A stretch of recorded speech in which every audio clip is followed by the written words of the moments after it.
बिस्मिल्लाहिर्रहमानिर्रहीम। अस्सलाम वालेकुम। शहबाज़ IT एकेडमी की तरफ से मोहम्मद शहबाज़ आपकी खिदमत में हाजिर है। आज हम पढ़ेंगे माइक्रोसॉफ्ट एक्सेल 2016 के कंप्लीट कोर्स की क्लास 34 को, और इस क्लास के अंदर हम टेबल्स को पढ़ेंगे। माइक्रोसॉफ्ट एक्सेल के अंदर आप टेबल्स को कैसे यूज़ कर सकते हैं। देखें, इससे पहले हमने इंसर्ट के टैब के अंदर पिवट टेबल का एक ऑप्शन था, इसको हमने बड़ी डिटेल से पढ़ा है और 7-8 वीडियोज़ हमने इस पिवट टेबल के ऊपर की हैं और बहुत ही ज़्यादा डिटेल से पिवट टेबल आपको समझाया है कि पिवट टेबल क्या है और आप इसको कैसे यूज़ कर सकते हैं। बहुत ज़्यादा इंपॉर्टेंट टॉपिक था।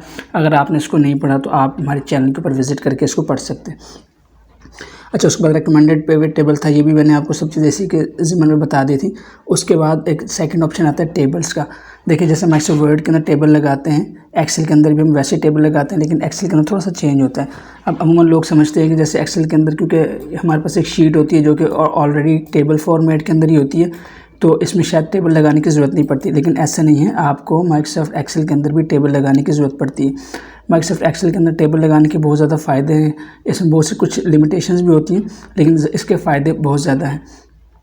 मिसाल के तौर पर मेरे पास एक डमी डाटा है। अब ये बज़ाहिर आपको लगेगा कि ये तो टेबल के अंदर है, लेकिन असल में टेबल के अंदर नहीं है ये, क्योंकि माइक्रोसॉफ्ट एक्सेल का स्ट्रक्चर ही ऐसा है कि रोज़ और कॉलम्स में डाटा होता है, तो ये टेबल के अंदर आपको नज़र आ रहा होता है। लेकिन अगर हमने इसके अंदर कुछ एडिशनल फंक्शंस हमें चाहिए, हम चाहते हैं कि हमारे बहुत से काम ऑटोमेट हो जाएं, तो उसके लिए हमें टेबल को यूज़ करना पड़ता है। और अगर आप बड़े बड़े डाटाबेसेस के साथ डील करते हैं तो आपको वहाँ पे टेबल बहुत ज़्यादा ज़रूरी होता है, क्योंकि उसके अंदर आपको फ़िल्टरिंग की, सॉर्टिंग की और बहुत से फार्मूलाज आपको बाय डिफ़ॉल्ट मिल जाते हैं। और उसके अंदर आपको फील्ड्स के नाम, ये सब चीज़ें ऐसी हैं कि जो आपको ऑटो पे हेल्प करती हैं आपको काम करने में, और आपकी जो वर्किंग है उसको बहुत ज़्यादा स्मूथ करती हैं, बहुत ज़्यादा ऑटोमेट करती हैं। अब देखिए, मेरे पास एक नॉर्मल डाटा टेबल, नॉर्मल एक डाटा है। इसके अंदर अगर मैं टैब से नेक्स्ट कॉलम के ऊपर जाता हूँ, देखिए ये जा ही रहा है आगे की तरफ। अगर ये टेबल के अंदर होता तो यहाँ से वापस आके सेकंड रो के अंदर शिफ्ट हो जाता, लेकिन क्योंकि ये नॉर्मल है तो इसलिए इसके अंदर ऐसा कुछ भी नहीं है। और सेकंड देखिए, मैंने इसके ऊपर यहाँ पे खुद से फ़िल्टर्स ऐड किए हुए हैं, लेकिन जब आप अपने डाटा को टेबल में कन्वर्ट करते हैं तो ऑटोमेटिकली आपके पास फ़िल्टर्स भी आ जाते हैं। तो चलो हम देख लेते हैं कि हम इसको कैसे करते हैं। तो साथ साथ करने के बाद आपको इसके एग्जांपल भी समझाऊंगा, इसके फ़ायदे वही बताता हूँ। तो मैं फ़िलहाल इसको सिलेक्ट करता हूँ, और सिलेक्ट करने के बाद मैं डाटा टैब में जाके जो मैंने इसके ऊपर एक ऑटो फ़िल्टर्स लगाए हैं, इसको मैं डिसेबल कर देता हूँ। अब मैंने क्या किया कि इसमें से फ़िल्टर्स को हटा दिया। मैं पहली रो को सिलेक्ट करता हूँ कंट्रोल और शिफ्ट से, और राइट एरो से इसको मैंने पूरी रो को सिलेक्ट किया, और मैं अब प्लस बटन से इसको एक ऊपर स्पेस को खाली कर लेता हूँ, क्योंकि यहाँ पर अगर आपने अपने इदारे का नाम लिखना हो या कोई इसकी डिटेल लिखनी हो कि क्या चीज़ है, तो आप यहाँ पर मेंशन कर सकते हैं। अब मुझे इस पूरे डाटा को टेबल में कन्वर्ट करना है, तो अब मैं क्या करूँगा, मैं इस पूरे डाटा को सिलेक्ट करूँगा। आप इसको माउस से भी सिलेक्ट कर सकते हैं और कीबोर्ड से भी सिलेक्ट कर सकते हैं। अगर आपने कीबोर्ड से सिलेक्ट करना है तो आप यहाँ पे फर्स्ट कॉलम के फर्स्ट हेडिंग के ऊपर रहेंगे, अपने कीबोर्ड से कंट्रोल और शिफ्ट दबाएंगे, फिर आप राइट एरो वाला बटन दबाएंगे तो ऑटोमेटिकली आप एंड ऑफ द टेबल चले जाएंगे जहाँ पे आपका डाटा एंड हो रहा है। फिर इसी तरह से आपने कंट्रोल शिफ्ट दबाया हुआ है, अपने कीबोर्ड से डाउनलोड एरो प्रेस करेंगे तो आपने पूरा डाटा, जितना भी आपका डाटा होगा, आप वहाँ तक ये आपकी सिलेक्शन ले लेगा।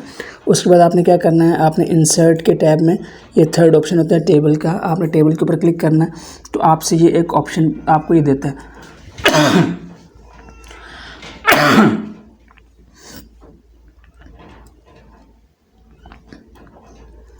तो देखिए, इसको थोड़ा सा मैं जूम करके आपको दिखाता हूँ। यहाँ पे जो हमने डाटा को सिलेक्ट किया था उसने इसकी ऑटोमेटिकली रेंज ले ली है, क्योंकि आप इस रेंज में डाटा को टेबल में कन्वर्ट करना चाहते हैं, तो हमने कहा बिल्कुल इसी तरह है। उसके बाद आपके पास एक ऑप्शन होता है कि माई टेबल हैज़ हेडर्स। मतलब क्या है कि देखिए, मेरा टेबल है, इसके अंदर हेडर्स अवेलेबल है, मतलब जो हेडिंग्स होती हैं वो आपके पास अवेलेबल हैं। तो ये आपको उसको बताना है कि जो हमारे पास फर्स्ट रो है वो as a heading row consider करनी है आपने। अगर फ़र्ज़ करें कि आपके डाटा के ऊपर ये हेडिंग्स नहीं होती और आपका डाटा यहाँ से शुरू हो रहा था, और जब ये आपको ये डायल पॉपअप देता तो आप कहते, फिर आपको याद आता है यार यहाँ पे तो मैंने हेडिंग्स वाकई लगाई नहीं है। फिर आप क्या करते, अगर आपने इसको टिक लगाया होता तो ये आपकी जो फर्स्ट रो होती है इसको हेडिंग रो कंसीडर कर लेता। लेकिन अगर आपके पास हेडिंग्स डाटा में ना हो तो फिर आपने इसको टिक नहीं लगाना, आपने इसके टिक को हटा देना। उससे ये होगा क्या कि आपकी इस रो को नीचे स्टेप एक डाउन करेगा और यहाँ पे ऑटोमेटिकली एक हेडिंग लगा देगा, हेडिंग 1 या कॉलम 1, कॉलम 2, कॉलम 3। तो बाद में आप फिर उसको मॉडिफाई कर सकते हैं। लेकिन मेरे केस के अंदर मेरे पास क्योंकि टेबल की हेडिंग्स अवेलेबल हैं, इसलिए मैं यहाँ पे इसको टिक लगा दूंगा कि yes I have headings, and then मैं ओके के ऊपर क्लिक करूँगा। अब मैं इसको जूम आउट करता हूँ थोड़ा सा, और देखिए मैं इसको जूम आउट किया तो देखिए इसने क्या किया है, मेरे डाटा को टेबल के अंदर कन्वर्ट कर दिया।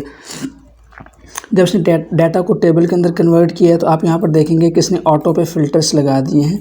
इसी तरह से इसने एक फॉर्मेटिंग इसके ऊपर अप्लाई कर दी है।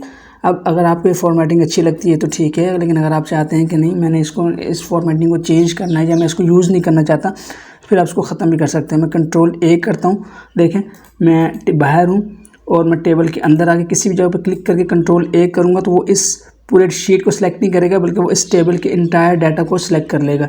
तो आप अगर आप नीचे तक जाते हैं तो देखिए इससे सारे डाटा को नीचे तक जो है सिलेक्ट कर लिए, ये देखिए सारे डाटा को सिलेक्ट कर लिए कंट्रोल ए करने से।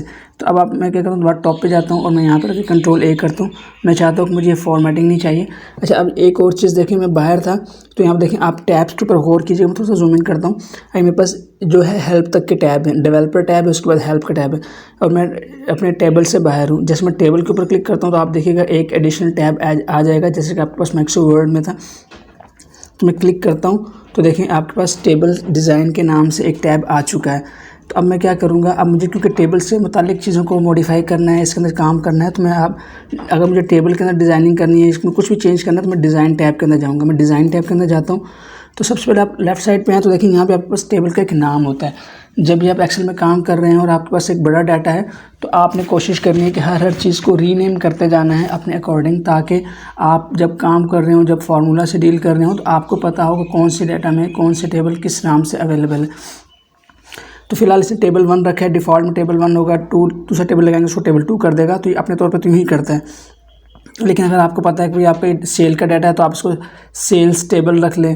अगर आपके पास ये कस्टमर की इंफॉर्मेशन गया तो आप कस्टमर इन्फो रख लें, स्टूडेंट इन्फो रख लें। जो भी डाटा है आपके पास जिससे मुताल्लिक़ है, आप कोशिश करें कि यहाँ पे उसका नाम रखें।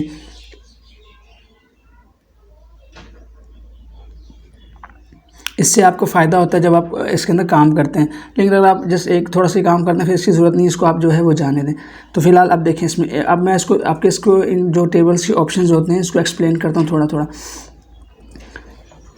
सबसे पहले आप ये देखें, आपके पास जो इसने डिज़ाइन अप्लाई किया है, ये राइट साइड के ऊपर आपके पास यहाँ पे ये अवेलेबल हैं डिज़ाइंस। ये टेबल का एक स्ट्रक्चर अवेलेबल है। आप कहीं पे भी कर्सर रख दें पर टेबल के अंदर और जस्ट आप यहाँ पर जाएं और आप इसमें से कोई भी इसके ऊपर स्टाइल अप्लाई कर सकते हैं। ये रेडीमेड स्टाइल्स होते हैं, आप अपने टेबल के ऊपर अप्लाई कर सकते हैं। लेकिन अगर आप चाहते हैं यार मुझे इनमें से कुछ भी अप्लाई नहीं करना, तो आप जैसे इसको सिंपल जो है फर्स्ट वाला कर दें तो आपकी सारी डिज़ाइनिंग ख़त्म होगी। अब आपके पास ये नॉर्मल है।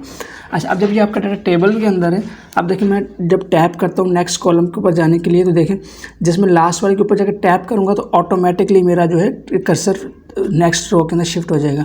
तो इसमें आपका कर्सर आगे नहीं जाता। एक तो ये आपका फ़ायदा होता है। अगर कभी आपके पास ऐसा डाटा और आपको ये देखना हो कि यार ये डाटा टेबल के अंदर बना हुआ है, नॉर्मल एक्सेल के अंदर बना हुआ है, तो आप इसके ऊपर क्लिक करना तो आपके पास एक तो टेबल का ये फॉर्मेट आ जाता है। दूसरा आप टैप करके देखेंगे तो आपका डाटा इस टेबल के डाटा से बाहर नहीं जाएगा, आपके पास ये इधर ही घूमता रहेगा नीचे नीचे। एक चीज़ होगी। अब आप यहाँ से इसके फॉर्मेट चेंज कर सकते हैं। और एक और चीज़ देखिए, अगर आपने एक फॉर्मेट लगाया और फॉर्मेट के अंदर देखें आपके पास ये रोज़ आ रही हैं, एक रो शेड है, एक सिंपल, एक शेड, एक सिंपल। तो ये होती है बाउंडेड रोज़ होती हैं। तो जब आप इसके अंदर जाते हैं तो यहाँ पर देखें आपके पास एक ऑप्शन होता है, मैं जूम इन करके दिखाता हूँ। यहाँ पे आपके पास होता है बाउंडेड रोज़ का। तो अब बाउंडेड रोज़ का मतलब होता है एक कॉलम शेडिड है, एक सिंपल, एक शेडिड, एक सिंपल। तो अगर आप इसको टिक हटा देंगे तो आपके पास नॉर्मल आ जाएगा। इसी तरह से आपके पास बाउंडेड कॉलम्स का भी ऑप्शन होता है। अगर आप चाहें तो बाउंडेड कॉलम्स भी कर सकते हैं, बाउंडेड रोज़ को भी यूज़ कर सकते हैं, बाउंडेड कॉलम्स को भी यूज़ कर सकते हैं। It's all depends on you guys कि आप इसको कैसे यूज़ करते हैं अपनी रिक्वायरमेंट के मुताबिक। अच्छा, उसके बाद देखें ये तो आपके पास फॉर्मेट्स हैं और उसके बाद आपके पास ये फ़िल्टर बटन्स हैं। अगर आप चाहते हैं कि आपके टेबल के ऊपर ये फ़िल्टर्स के बटन्स अवेलेबल हों तो आप इसको रख लें, नहीं तो आप इसको अनचेक कर देंगे तो आपके पास ये जो बटन्स हैं ये हट जाएंगे। रखना चाहते हैं तो रख लें, हटाना चाहते हैं तो हटा लें। फ़िलहाल के लिए मैं हटा देता हूँ। अच्छा, उसको यहाँ पे देखें कुछ ऑप्शन हैं, जैसे हमारे पास ये हेडर कॉलम, हेडर रो। अगर आप चाहते हैं कि आपके पास हेडर रो नज़र आती रहे तो आप इसको टिक रहने देंगे। अगर आप चाहते हैं नहीं नज़र आए तो आप इसके ऊपर से टिक हटा देंगे तो आपके पास ये हेडर रो हाइड कर देगा। फ़िलहाल मुझे चाहिए तो मैं नहीं कर रहा। उसके बाद आपके पास ये ऑप्शंस हैं यहाँ पर, जैसे टोटल का, अगर आप टोटल रो ऐड करना चाहते हैं कि नहीं। तो देखिए मेरे पास ये जो डेटाबेस है इसके अंदर आप चाहते हैं कि यार हर फील्ड के नीचे टोटल आता रहे, किसी किसी काउंट आता है, तो देखें आप यहाँ पे ऐड कर सकते हैं। अब आप टेबल की खूबसूरती है कि आपको यहाँ पे मैनुअल नहीं काम करना। आपने क्या करना है कि टेबल के अंदर रहते हुए आपने टेबल फॉर्मेट में जाना है और यहाँ से आपने टोटल रो को ऐड कर दें। जैसे आप टोटल रो को ऐड करेंगे तो आप देखेंगे यहाँ पे आपके पास एक रो ऐड हो जाएगी। मैं टोटल रो के ऊपर क्लिक करता हूँ तो देखिए एक टोटल रो आपके पास ऐड हो गई है। अच्छा, अब देखिए इसके अंदर बहुत से फंक्शंस हैं, मैं आपको वन बाय वन दिखाता हूँ। अगर तो आप टोटल रखना चाहते हैं तो आप सिंपल यहाँ पर टोटल टाइप कर दें, जैसे टोटल हो गया, टाइप कर दिया। अगर आप चाहते नहीं टोटल मुझे यहाँ नहीं करना, मुझे यहाँ पे करना है, तो आप यहाँ पे टोटल टाइप कर सकते हैं। अच्छा, सेकंड चीज़ ये, अब आप चाहते हैं कि देखिए यहाँ पे बस अब हमने यहाँ पे सीरियल नंबर नहीं लगाए हुए, तो आप चाहते हैं मुझे टोटली काउंट होकर मिले कि कितने हैं एम्प्लॉयज़ का डाटा, कितने एम्प्लॉयज़ का डाटा है। तो आप सिंपल इस एरो को, इस बटन के ऊपर क्लिक करेंगे और यहाँ पे देखिए आपके पास फंक्शंस अवेलेबल हैं। आप क्या करना चाहते हैं, आप एवरेज लेना चाहते हैं, काउंट लेना चाहते हैं, काउंट नंबर्स लेना चाहते हैं, मैक्सिमम, मिनिमम, सम, एवरेज, जो आप लेना चाहते हैं वो ले लें। मोर के अंदर भी ऑप्शंस अवेलेबल हैं। मैं कहता हूँ मुझे काउंट करके बताइए कि टोटल कितने हैं, तो यहाँ पे टोटल काउंटिंग आती है, तो आप यहाँ पे क्लिक करेंगे और टोटल काउंट के ऊपर क्लिक करेंगे, तो देखिए 1000 एम्प्लॉयज़ का डाटा है। इसी तरह से अगर आप आगे जाते हैं तो जिस हर फील्ड के ऊपर देखें आपके पास ऑप्शंस अवेलेबल हैं, जिस फील्ड को जो कैलकुलेशन आप चाहते हैं वो कर लें। जैसे यहाँ पे देखें मेरे पास क्योंकि नंबर्स में आ रहा है, अमाउंट आ रहा है, तो इसने यहाँ पे इसको क्या किया, इसने यहाँ पे इसको सम किया हुआ है। तो आप किसी को सम करना चाहें सम कर सकते हैं, किसी का एवरेज लेना चाहें एवरेज ले सकते हैं। आपने कहा कि नहीं भाई इसमें मिनिमम वैल्यू कौन सी है, तो मैक्सिमम वैल्यू आपका से सब इस पूरे अमाउंट के अंदर सबसे छोटी वैल्यू कौन सी, तो आप मिनिमम के ऊपर क्लिक करेंगे तो सबसे छोटी वैल्यू ये है। आपने कहा नहीं मुझे सबसे बड़ी वैल्यू चाहिए, तो आप सबसे बड़ी वैल्यू मैक्स वैल्यू ले सकते हैं। तो देखिए मैं उसको इसके ऊपर अगर क्लिक करके आपको F2 दबाएंगे तो आपके पास ये फार्मूला नज़र आ जाएगा, ये इसने जो फार्मूला अप्लाई किया। अब इसमें फ़ायदा ये होता है कि आपको एंट्री डिलीट करेंगे तो ये ऑटोमेटिकली अपडेट होता है।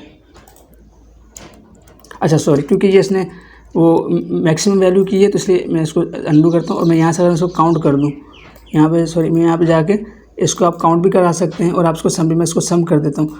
तो ये सम ये है। अब मैं कोई अमाउंट डिलीट करूँगा तो देखें ऑटोमेटिकली इसका इम्पैक्ट इसको यहाँ पे नज़र आएगा। ये देखें ऑटोमेटिकली फिगर्स चेंज हो रहे हैं। तो इस तरह से आप कर सकते हैं। अच्छा, टेबल के अंदर एक और बात याद रखें कि उम्मीद हम जब टोटल लिखते हैं तो हम मैनुअल क्या करते हैं, टोटल को ना ऐसे सबको सिलेक्ट करके इसके ऊपर इसको मर्ज कर देते हैं। लेकिन जब आप टेबल यूज़ कर रहे हैं एक्सेल के अंदर, तो एक्सेल के अंदर आप टेबल्स को मर्ज नहीं कर सकते, क्योंकि अगर आप टेबल्स को मर्ज कर देंगे तो आपका जो रिकॉर्ड है वो डिस्टर्ब हो जाता है, कैलकुलेशन बहुत ज़्यादा प्रॉब्लम होती है। इसलिए एक्सेल के अंदर एक्सेल आपको अलाउ नहीं करता कि आप टेबल्स के किसी कॉलम्स को या सेल्स को अलाउ करें मर्ज करने के लिए। तो टेबल एक्सेल में आप ऐसा मर्ज नहीं कर सकते। हाँ, अगर फ़र्ज़ करें आपको करना है तो आप क्या करेंगे, अब मैं बताता हूँ। आपने क्या किया, टोटल लिखा और मैं चाहता हूँ कि टोटल जो है यहाँ से लेकर यहाँ तक मुझे टोटल चाहिए, मतलब इसके सेंटर में चाहिए। अब आप मर्ज तो नहीं कर सकते, फिर आप क्या कर सकते हैं, आप होम टैब के अंदर जाएंगे और यहाँ से आप नंबर्स में इधर चले जाएं और यहाँ से आप देखें आपके पास ये ऑप्शन होता है हॉरिजॉन्टल का। आप यहाँ पे क्लिक करें और यहाँ से आप इस ऑप्शन को चूज़ कर लें, सेंटर अक्रॉस सिलेक्शन। मतलब क्या है कि जो मैंने सिलेक्शन की है इसके सेंटर में कर दे, तो ओके करेंगे तो देखिए आपका जो है ये सेंटर में आ गया। अब ये मर्ज नहीं हुआ। अब अगर मैं यहाँ पे क्लिक करूँगा देखिए मेरा टोटल यहाँ पर आ रहा है, ये यहाँ पर भी नहीं, मैं यहाँ भी कुछ लिख सकता हूँ, यहाँ भी लिख सकता हूँ, लेकिन अगर मैंने यहाँ पर कुछ लिखा तो ये वापस इसकी सिलेक्शन पीछे आ जाएगी।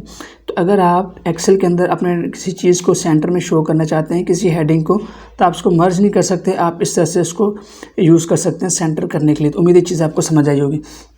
और नीचे फार्मूलाज हैं, आप इसको लगा सकते हैं। अच्छा, इसकी एक और खूबसूरती क्या है टेबल की, आपके अंदर मैं आप दिखाता हूँ, थोड़ा सा मैं इसको ऑप्शंस को एक्सप्लेन कर दूँ।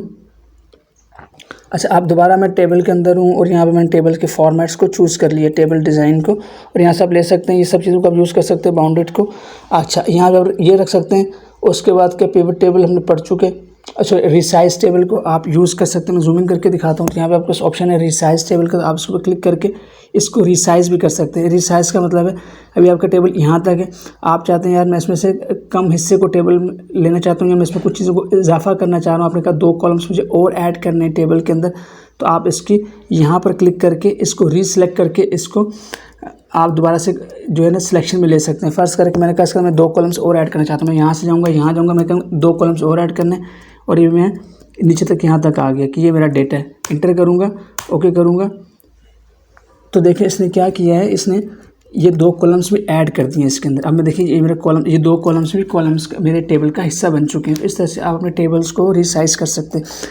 और अब मैं दोबारा यहाँ पे क्लिक करता हूँ और यहाँ पे देखें, यहाँ पे आपके पास ऑप्शंस आ रहे होते हैं मुख्तलिफ। मैं आपको थोड़ा सा जूम इन करके दिखाता हूँ। समराइज विद पिवट टेबल, आप इसको पिवट टेबल के साथ समराइज़ कर सकते हैं, और रिमूव डुप्लीकेट्स आप इसके अंदर कर सकते हैं, कन्वर्ट टू रेंज कर सकते हैं। अच्छा, कन्वर्ट टू रेंज का मतलब है आपने कहा कि भाई मुझे इसको टेबल को रिमूव करना है, ये जो डाटा है, जो टेबल है, मुझे इसको टेबल को ख़त्म करना है। तो मैं क्या करूँगा, आप जैसे कन्वर्ट टू रेंज करेंगे एंड देन ओके करेंगे, तो आपके पास इस टेबल के ऊपर जो टेबल लगा था वो हट चुका है। अब देखें, अब उसके ऊपर क्लिक कर रहा हूँ तो मेरे पास यहाँ पे टेबल डिज़ाइन के ऑप्शंस नहीं आ रहे। तो एक्सेल के अंदर ये भी एक बड़ी प्रॉब्लम होती है लोगों को, भाई मेरा डाटा टेबल में है तो उसको मैं ख़त्म कैसे करूं। तो आप इस तरह से ख़त्म कर सकते हैं, वरना लोग क्या करते हैं, वो इसको कॉपी करते हैं, किसी और शीट में पेस्ट करते हैं, फिर उसको दोबारा से यूज़ करते हैं। तो इस तरह से आप इसको कर सकते हैं। मैं फ़िलहाल अंडू किया है और मेरे पास ये वापस टेबल के अंदर आ चुका है। अब समराइज़ विद पिवट टेबल का मतलब क्या होता है, मैंने आपको पिवट टेबल समझाया है। अगर आप इसके इनसाइट्स देखना चाहते हैं तो आप समराइज़ विद पिवट टेबल कर सकते हैं।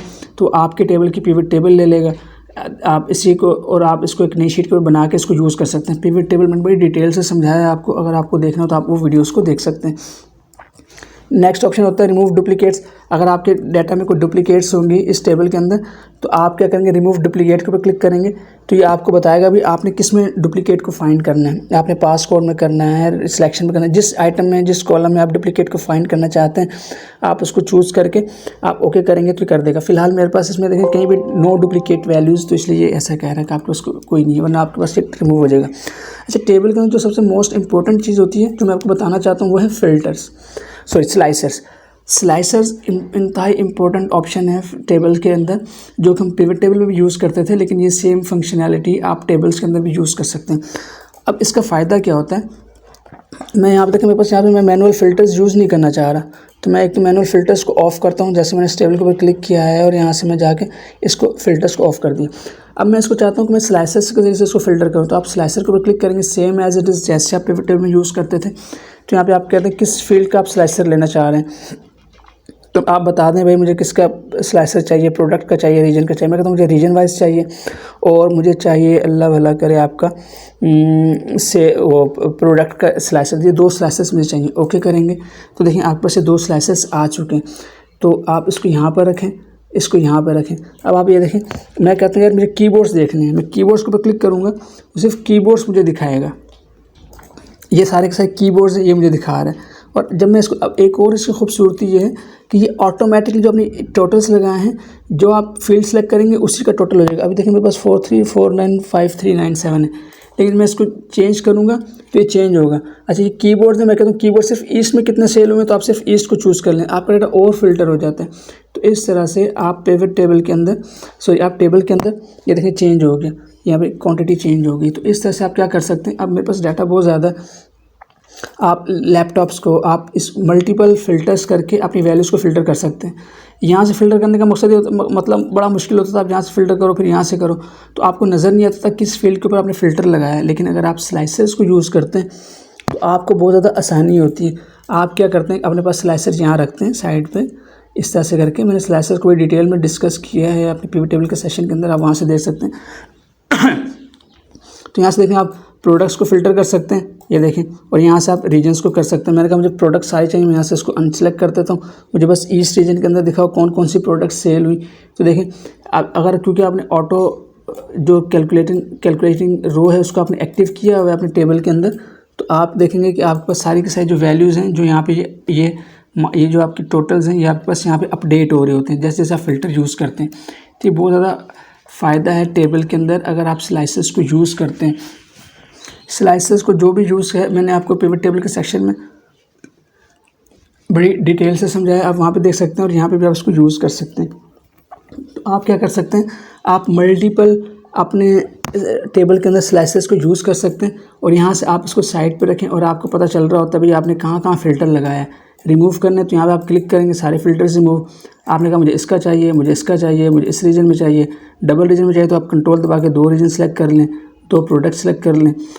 तो इस तरह से आप क्या कर सकते हैं, मल्टीपल फ़िल्टर्स अप्लाई कर सकते हैं टेबल के अंदर स्लाइसर्स के थ्रू, जो कि आपको बहुत ज़्यादा हेल्प करता है अपने डाटा को फ़िल्टर करने में और इसको समझने के लिए। तो ये बहुत ज़्यादा इन्फॉर्मेटिव होता है, आप इसको कर सकते हैं, इसको यूज़ कर सकते हैं। डिलीट करना आप इसको सेलेक्ट करेंगे, डिलीट कर देंगे, सिंपल आप इसको यहाँ पे हेडर पे सेलेक्ट करेंगे, इसको डिलीट कर देंगे। तो इस तरह से आप टेबल्स के अंदर फ़िल्टर्स को स्लाइसर्स को यूज़ कर सकते हैं। सेकेंड इसके अंदर ऑप्शन होता है एक्सपोर्ट का, आप इसको एक्सपोर्ट कर सकते हैं, export table to SharePoint, इसको फ़िलहाल हम छोड़ देते हैं। अब रिफ़्रेश भी आप कर सकते हैं। तो अगर आपने इसके अंदर पिवट टेबल लगाया हुआ है फिर ये रिफ़्रेश आप इसको कर सकते हैं। मतलब ये कि अगर आपने इस डाटा को कुछ ऐड किया और आपने यहाँ पर स्लाइसर्स को ऐड किया हुआ है और आप चाहते हैं कि स्लाइसर के अंदर जैसे फ़र्ज़ करें जब आपने स्लाइसर लगाया था तो आपने कोई प्रोडक्ट इसके अंदर ऐड नहीं की हुई थी, जैसे फर्स्ट मैं प्रोडक्ट की बात करता हूँ, मैंने एक प्रोडक्ट यहाँ पे ऐड कर ली और मैंने यहाँ पे स्लाइसर लगा दिया। अब देखिए स्लाइसर जो मैंने लगाया है ये इसके अंदर कीबोर्ड माउस ये सब कुछ है, लेकिन अगर मैं इसके अंदर एक चीज़ और ऐड कर देता हूँ, जैसे यहाँ पे कीबोर्ड है, लैपटॉप है, मॉनिटर है, माउस है, ये स्मार्टफोन है और टैबलेट है, तो मैं इसके अंदर समझाने के लिए प्रिंटर्स को ऐड करता हूँ प्रोडक्ट्स के अंदर। जैसे ये प्रोडक्ट की लिस्ट है मेरे पास, तो मैं यहाँ पे जाके सबसे बॉटम पे जाके मैं इसके अंदर प्रिंटर को ऐड कर देता हूँ। यहाँ पे मैं प्रिंटर ऐड कर दिया। और जब मैंने प्रिंटर ऐड किया तो मैंने सिंपल एक ही किया, तो अब देखिए यहाँ पे आपके पास यहाँ पे प्रिंटर आया नहीं है। अब यहाँ प्रिंटर